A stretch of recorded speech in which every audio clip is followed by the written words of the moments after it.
उरी को क्रिटिसाइज करो, बारामूला को क्रिटिसाइज करो। कल एक जवान मारा गया, 24 साल का लड़का, इटावा का लड़का 24 साल का मार दिया गया गोली से। कौन जिम्मेदार है इसके लिए?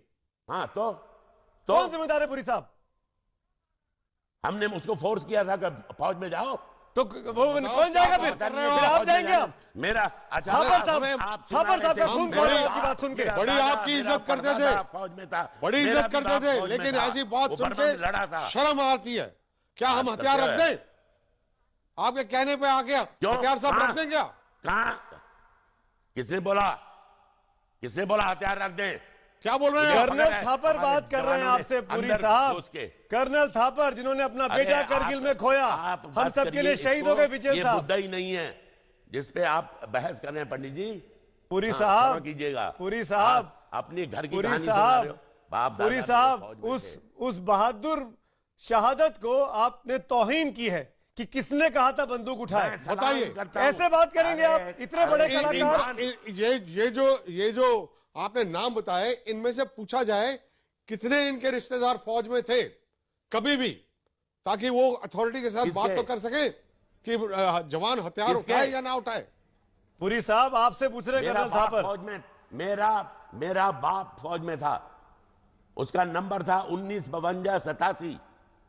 और उसके बाद भी आप ये बोल रहे हैं? पता नहीं, उसके बाद भी आप ये बोल रहे हैं कि उस फौजी को किसने कहा था कि शामिल हो जाए फौज में, बंदूक उठाए?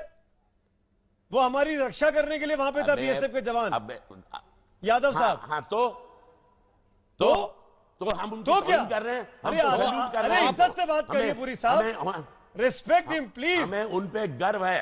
हाँ ऐसे बोलिए ना बात, ये ऐसे बोलिए ना, हमें ऐसे बोलिए। अरे आप बहुत बड़े एक्टर हैं, आपके बहुत बड़े लोग फॉलोअर हैं, आपकी बातें सुनकर लोगों का दिल टूटता है। चुप रहिए आप मुझे क्यों चुप करा रहे हैं? आप अपने आप सोच के बोलिए, आप क्या सोच के बोल रहे हैं पुरी साहब? आप सोच के बोलिए आप क्या बोल रहे हैं। आप पल पल में अपना बयान बदल रहे हैं। प्लीज पुरी साहब, ये पूछ रहा हूं, आप चाहते हो कि अरे नहीं पुरी साहब, क्या बीच में टोकते हो? मैं आपसे पूछ रहा हूं, आप चाहते हो कि हिंदुस्तान और पाकिस्तान, इजराइल और पैलेस्टाइन बने? मैं बोल रहा हूं पुरी साहब, दोबारा बोलता हूं, तीसरी बार बोल रहा हूं कि इजराइल और पैलेस्टाइन बने हुए हैं। इस बात की क्या गारंटी है कि फवाद खान और ओमपुरी और मीरा खान या अमिताभ बच्चन या करण जौहर या कोई भी मिलके भारत पाकिस्तान को एक कर देंगे 70 साल पहले वाला? इन 70 सालों में क्या किया है? हम आपका 70 सालों में क्या किया है? हम आपको एक अच्छा कलाकार समझते थे, आपने तो पूरे देश की नाक बिल्कुल, हम बहुत इज्जत करते थे। इस तरह की भाषा का ऐसी बात कर रहे हैं, हम लोग बहुत देर से सुन रहे हैं। आपको इस मैं बताता हूं, मैं परिचय कराता हूं। चाहिए।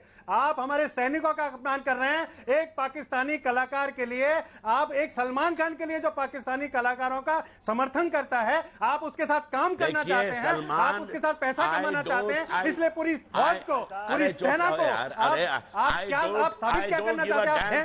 आप अच्छे कलाकार थे, लेकिन आप एक गंदे इंसान हैं। आप जैसा घटिया इंसान हम लोगों की गर्दन को झुकाता है, हमारे सर को झुकाता है, और आप जैसे लोगों का बहिष्कार करना चाहिए। आपको अपने दिमाग का इलाज कराने की जरूरत है। आप मुसलमानों की बात करते हैं, आप फिलिस्तीन की बात करते हैं, आप इजराइल की बात करते हैं, आप समझते क्या है? अरे हिंदू और मुसलमान को झगड़ा लगाने का काम आप जैसे लोग करते हैं। आपको ये याद दिलाने की जरूरत क्यों पड़ी कि यहाँ पे 22 करोड़ मुसलमान हैं? क्या हम जानते नहीं है कि इस देश में 22 करोड़ मुसलमान हैं? और क्या हम जानते नहीं है कि इस देश के उस देश के साथ संबंध है?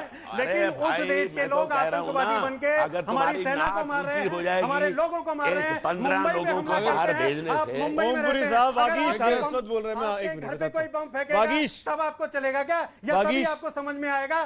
एक शहीद की शहादत को ओमपुरी जैसा व्यक्ति नहीं समझ सकता है तो कौन समझेगा? अरे ओमपुरी साहब, हम तो आपको संजीदा समझते थे, आपने मेरे देश की गर्दन झुका दी है। शर्म आनी चाहिए, और मुझे आगे से शर्म महसूस होगी कि ओमपुरी जैसा कलाकार मेरे शहर मुंबई में रहता है। अरे सेना को समझो, आपके तो पिता श्री सेना में थे, फिर भी आप सेना को नहीं समझ रहे हो। आप इस देश को समझना नहीं चाहते। आपने पता नहीं फिलिस्तीन और इजराइल कहां से समझ लिया है। आपको गृह युद्ध दिखाई दे रहा है, यहां देश पे हमला हो रहा है, यहां सेना पे हमला हो रहा है। आप किस तरह की बात करते हैं मिस्टर ओमपुरी साहब? आपको देश को समझने की जरूरत है, और इस तरह की नालायक सोच की मेरे देश को जरूरत नहीं है मिस्टर ओमपुरी साहब। वागीश सारस्वत एमएनएस के नेता, एक मिनट, मेरे पास और गेस्ट भी है, उनके बात करता हूं।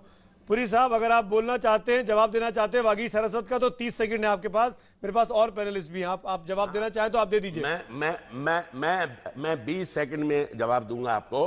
आप यहां 10, 15, 20, 25 जितने भी हिंदुस्तानी तैयार कर सकते हैं जो अपने शरीर पे बम बांध के पाकिस्तान में जाके कुछ उड़ा फुड़ा के आए, तो उन्हें तैयार कर दीजिए। धन्यवाद, बहुत बहुत क्या जवाब दिया पुरी साहब, क्या जवाब दिया है आपने? उनको अप्रिशिएट कर रहे क्या हैं। ओम पुरी साहब, आप उठ के जा रहे हैं डिबेट ये हो से? गया। हमारे देश के अंदर ऐसे लोग भी रहते हैं, ओम पुरी साहब पैसे के लिए बिक गए हैं। बिल्कुल ओम पुरी साहब को उठ के जाना पड़ा इस डिबेट से।